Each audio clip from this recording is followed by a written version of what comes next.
LDBC, this is your boy Coach Shelton Harrison. You're live on the Coach Shelton Harrison Boxing Show, live.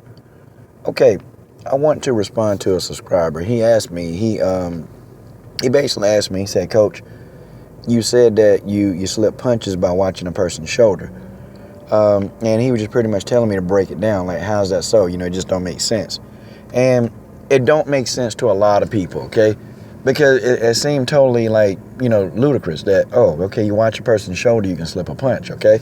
But you got to think about, where does a punch start from? See, a punch never starts in the fist. A punch really starts from the ground, starts in your foot, okay? It starts from your foot. You press against the ground, okay? All the kinetic energy travels up through your leg, or it travels through your foot, through your leg, through your knee, through your quadricep, through your solar plexus, okay, to your lower core, mid core, upper core, and then you rotate, and it also goes through your hip, up into your chest, and then into your shoulder, okay? That's where a punch starts from, okay? But, most people are not gonna look down at a person's feet to see a punch coming. So the next best thing is the shoulder, okay? Because, see, you can see a person's shoulder muscles engage when they come forward to throw a punch, okay? You can see it coming. Like, I used to have an old school trainer, and he's very old school. And, I'd be in these sparring contests, and he would keep a little notepad. And he would literally keep track of how many punches an opponent threw against you. And he would keep track of how many times you slipped a punch and how many times you got caught with him. And so he was saying, you got a lot of heart. That's what he used to tell me. He said, but you get hit too much. And I'm like, what do you mean? Well, he said, look, you're getting hit 45% of the time. And I'm like, that's good. He said, so if a person threw 1,000 punches at you, he said, you get hit during that 500 times. And I never thought about it like that, and I started thinking, wow, okay, I really do get hit a lot. And 45%, that's good. No, it's not. That's bad. It's real bad, okay? But I was getting caught, and I didn't even realize it because I'm just, in the heat of the moment. But he said, listen, you're trying to slip punches and you get hit. He said, there's an art to slipping punches, and you don't understand the art of slipping a punch. And I said, well, do teach me because I need to learn.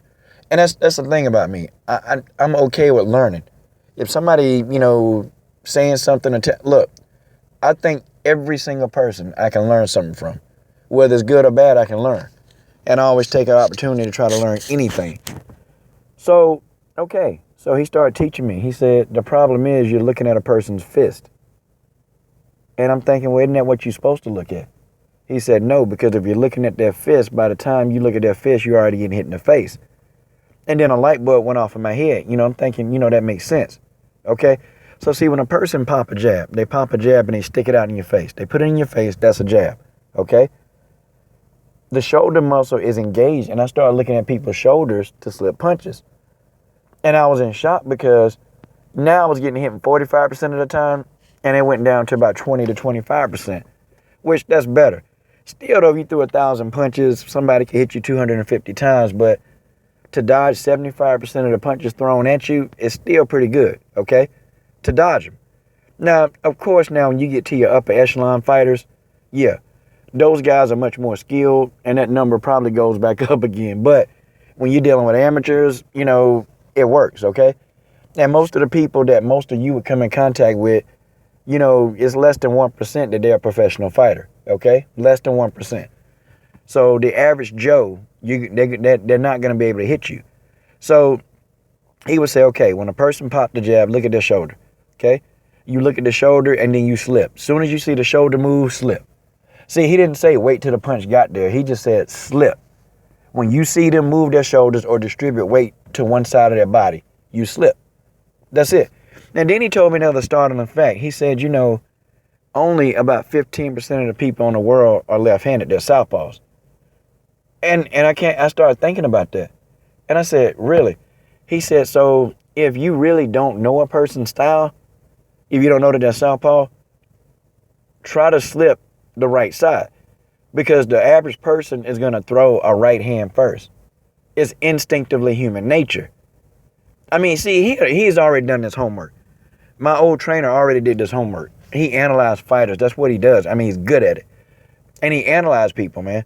And he pretty much, from all the fighters he saw come in his gym and he said, look, their first punch is thrown with the right hand. I mean, if you watch a lot of fights, he's actually telling the truth. The first punch that a fighter throws most of the time is the right hand, if they're not a southpaw. If they're a southpaw, then they're going to throw the left hand first, okay?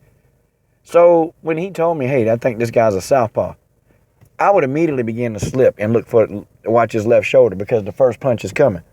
See, that first punch is real important in the sport of boxing. It's very important because that first punch dictates the whole fight. If they hit you cleanly with a first shot, you can pretty much understand what's going to happen most of the night. Okay, so you look at a person's shoulder. You see the punch coming. Boom, they pop the jab, okay? You see it. Okay, now, one thing else I'm finna teach you is, when you're slipping a punch, how to slip it. Some people, they slip the punch the same way every time. And if you watch some fighters, they slip a punch. They slip it the same way. They'll slip it off to the right, or some people like going to the left. Some trainers teach you that it doesn't matter which way you slip a punch. And to some extent, they're correct. They're very correct. You can slip a punch on either side. But the thing of it is, though, if you start doing it like as a habit, really, really good fighters, they're going to stop popping a jab in your face, and they're going to pop you with a jab to where it's going to be. And that's what I learned. Like, I would throw these light jabs. I would do these tap jabs. And I would try to anticipate which way he was going to slip the punch. Now, if you're dealing with a very good counterpuncher throwing light jabs, you got to be prepared to defend. Like, I would throw 3 light jabs, and then I step back. Like, I go, okay? And then I step back. I would step back because a good counterpuncher, they gonna get that every time. But then, I collected data. I was like, oh, okay, so he's slipping to the right. He don't go to the left.